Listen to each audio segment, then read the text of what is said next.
Release of the 911 recordings from the tragedy at Sandy Hook is being fought on two fronts. At the state legislature and before the state's Freedom of Information Commission.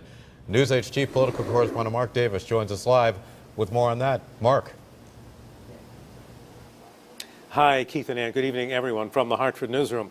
There's a big clash going on here between the obvious feelings that most of Connecticut has for these Sandy Hook families and the state's open government laws.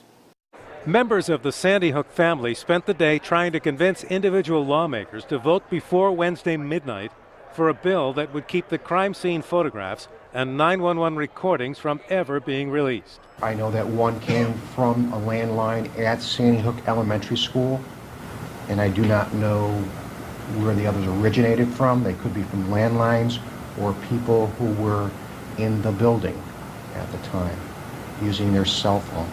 Just down the street, Newtown Police Chief Michael Kehoe was telling the State Freedom of Information Commission that he denied a request from the Associated Press for the 911 recordings at the instruction of the state's attorney handling the investigation.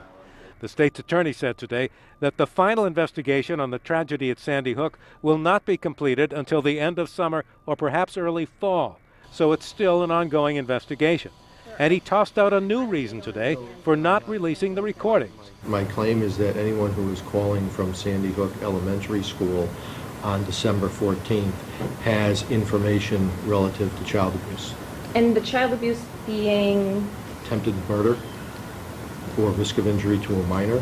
Sedensky's claim is that every one of the surviving students at Sandy Hook is potentially the victim of a child abuse crime, and therefore the 911 recordings are evidence in a child abuse case. Child abuse investigation material is confidential, and witnesses to child abuse investigations have information with regard to child abuse investigation that is confidential. Now, the recordings are to be submitted to the Freedom of Information Commission in 2 weeks so they can determine if they should be made public.